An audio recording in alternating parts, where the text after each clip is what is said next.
ओम शांति। आज की अव्यक्त मुरली का शीर्षक है समर्पण का विशाल रूप। बाबा ने कहा, आप सभी अपने चारों मूर्त को जानते हो। आज बाप दादा हर एक की, अभी संगम समय की, ना कि भविष्य की, चार मूर्त एक एक में देख रहे हैं। वह चार मूर्त कौन सी है? अपनी मूर्त को जानते हो? यह सब जो वर्णन किया, ऐसी मूर्त अब बनी नहीं हो, वह बन गई हो। कब बनेंगे?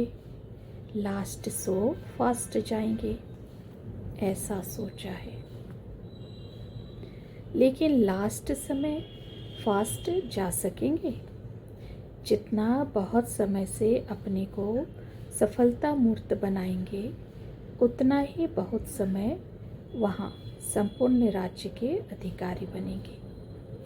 समझो, अगर कोई बहुत समय से सफलता मूर्त नहीं बनते हैं, तो उसी अनुसार राज्य का अधिकार भी थोड़ा समय ही मिलता है, संपूर्ण समय नहीं मिलता। जो बहुत समय से संपूर्ण बनने के पुरुषार्थ में मग्न रहते हैं, वही संपूर्ण समय राज्य के अधिकारी बनते हैं। चार मूर्त कौन सी देख रहे हैं? यह भी संपूर्ण बनने का लक्ष्य है। एक तो देख रहे हैं ज्ञान मूर्त, दूसरा गुण मूर्त, तीसरा दान मूर्त और चौथा संपूर्ण सफलता मूर्त। सुनाया था ना कि सर्विस करना अर्थात महादानी बनना। तो हर एक की यह चार मूर्त देख रहे हैं। चार मुख का भी गायन है ना। एक मूर्त में चार मूर्त का साक्षात्कार कराना है सभी को। अगर एक मूर्त भी कम है तो वहाँ भी इतनी कमी पड़ जाती है।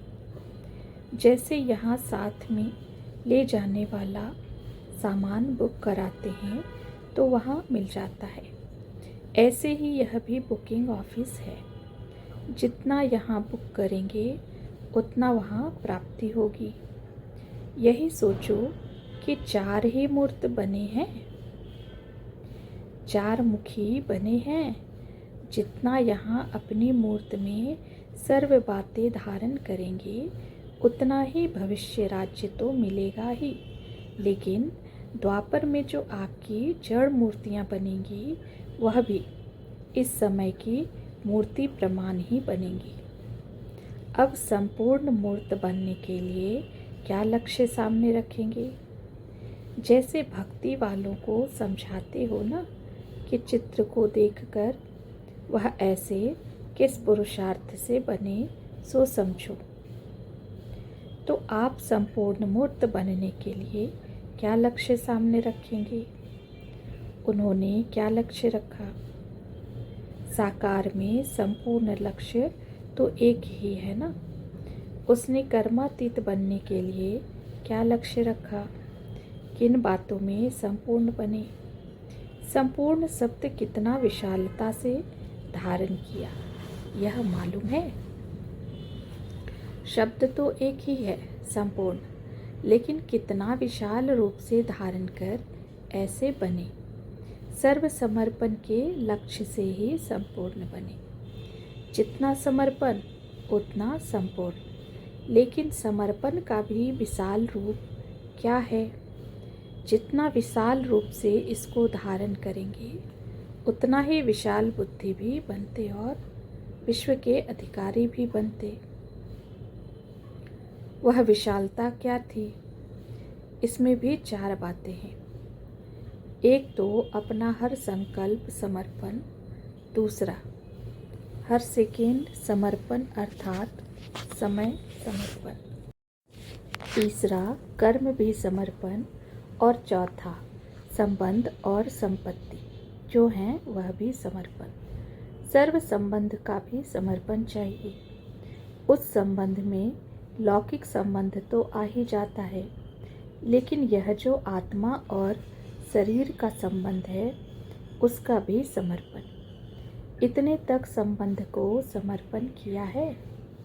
विनाशी संपत्ति तो कोई बड़ी बात नहीं है, लेकिन जो अविनाशी संपत्ति सुख, शांति, पवित्रता, प्रेम, आनंद की प्राप्ति होती है, जन्मसिद्ध अधिकार के नाते उसको भी और आत्माओं की सेवा में समर्पण कर दिया।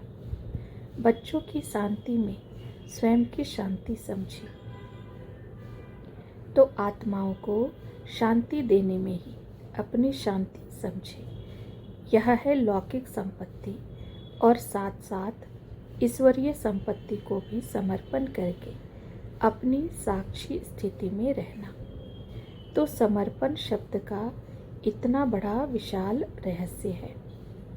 ऐसे विशाल रूप से धारण करने वाले ही संपूर्ण मूर्त और सफलता मूर्त बनेंगे। तो समर्पण शब्द कोई साधारण अर्थ से न समझना। लौकिक का समर्पण करना सहज है, लेकिन जो ईश्वरीय प्राप्ति होती है वह भी समर्पण करना, अर्थात महादानी बनना और औरों का शुभचिंतक बनना, यह नंबरवार यथायोग्य यथाशक्ति होता है। इतने तक समर्पण बनने वाले को संपूर्ण समर्पण कहा जाता है। ऐसे संपूर्ण मूर्त समर्पण मूर्त बने हो, अपनापन बिल्कुल समा जाए। जब कोई चीज़ किसमें समा जाती है तो फिर समान हो जाती है। समाना अर्थात समान हो जाना। तो अपनापन जितना ही समाएंगे उतना ही समानता मूर्त बनेंगे। आप लोग जब अन्य आत्माओं की सेवा करते हो तो क्या लक्ष्य रख करते हो? आप समान बनाने का। आप समान भी नहीं, लेकिन बाप समान बनाना है। आप समान बनाएंगे तो जो आप में कमी होंगी वह उनमें भी आ जाएंगी। इसलिए अगर संपूर्ण बनना है तो आप समान भी नहीं, लेकिन बाप समान बनाना है। जैसे बाप अपने से भी ऊंच बनाते हैं ना। बाप समान बनाएंगे तो फॉलो फादर हो जाएगा। जैसे बाप ने अपने से ऊंचा बनाया, वैसे अपने से भी ऊंचा बाप समान बनाएंगे तो गोया फॉलो फादर किया। तो अब आप समान भी नहीं, लेकिन बाप समान बनाना है।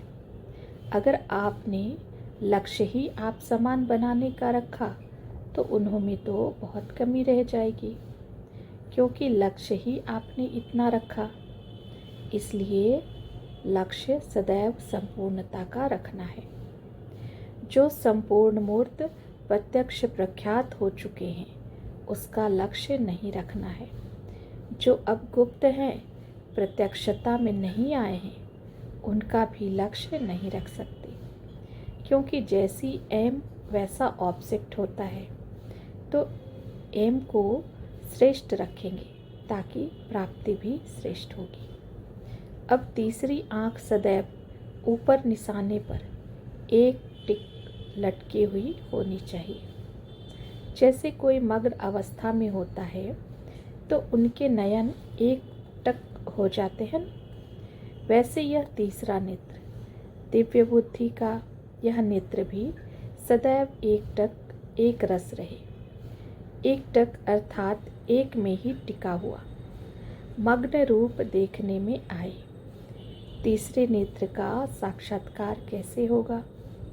मस्तक से। मस्तक में झलक, नैनों में फलक देखने में आएगी। इससे भी पता पड़ेगा कि इनका तीसरा नेत्र मग्न है या युद्ध स्थल में है। जब आँख थोड़ी ठीक नहीं होती है तो पलक घड़ी घड़ी नीचे ऊपर होती रहती है। यह भी तीसरा नेत्र अगर यथार्थ रीति से ठीक होगा, अर्थात दिव्य बुद्धि यथार्थ रीति से स्वच्छ होगी, तो एक टिक होगा।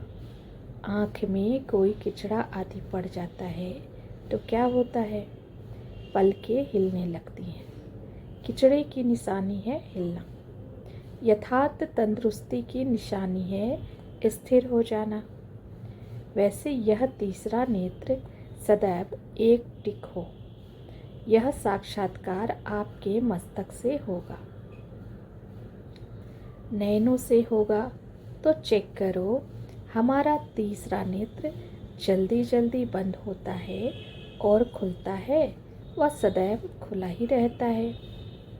कोई भी याद में मस्त हो जाते हैं तो भी आंखें एक टिक हो जाती हैं।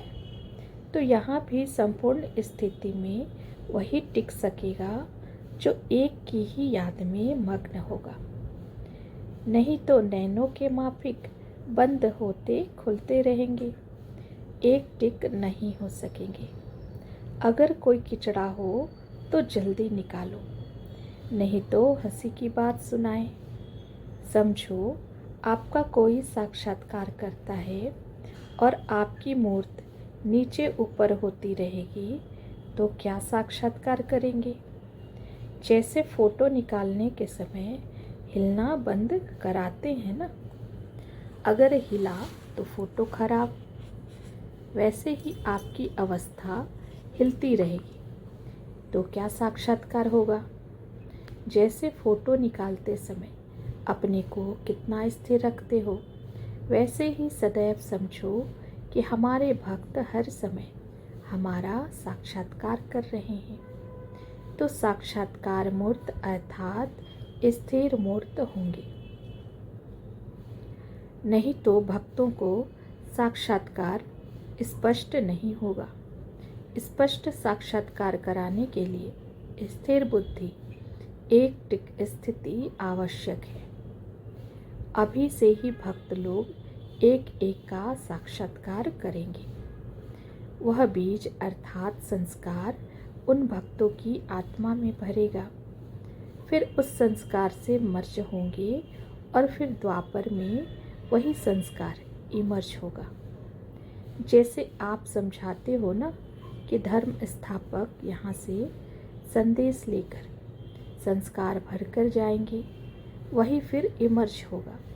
वैसे आप सभी के अपने अपने भक्त और प्रजा संस्कार ले जाएंगी, फिर उस प्रमाण ही इमर्ज होते हैं। अगर भक्तों के सामने स्पष्ट मूर्ति ही नहीं दिखाएंगे तो उनमें वह संस्कार कैसे भरेंगे? यह भी कर्तव्य करना है। सिर्फ प्रजा नहीं बनानी है, साथ साथ भक्तों में भी वह संस्कार भरना है। कितनी प्रजा बनी है, कितने भक्त बने हैं, यह भी मालूम पड़ेगा। भक्तों की माला और प्रजा की माला दोनों प्रत्यक्ष होंगे। हर एक को अपनी दोनों मालाओं का साक्षात्कार होगा। अपना भी साक्षात्कार होगा कि मैं कहाँ माला में पिरोया हुआ हूँ। यह भी एक गुप्त रहस्य है कि किन्हों के भक्त ज़्यादा होते, किन्हों की प्रजा ज़्यादा बनती। जैसे कोई की राजधानी बड़ी होते भी संपत्ति कम होती, कोई की राजधानी कम होती परंतु संपत्ति ज़्यादा होती है। यह भी गुप्त रहस्य है जो कभी खोलेंगे। अभी तो लक्ष्य रखो प्रजा बनाने का। भक्त तो लास्ट में मिनट मोटर के समान बनेंगे। यहाँ भी भक्त वंदना करेंगे, पूजा नहीं। गायन करेंगे, पूजा फिर वहाँ करेंगे। यह सब बाद में मालूम पड़ेगा। अच्छा, ओम शांति।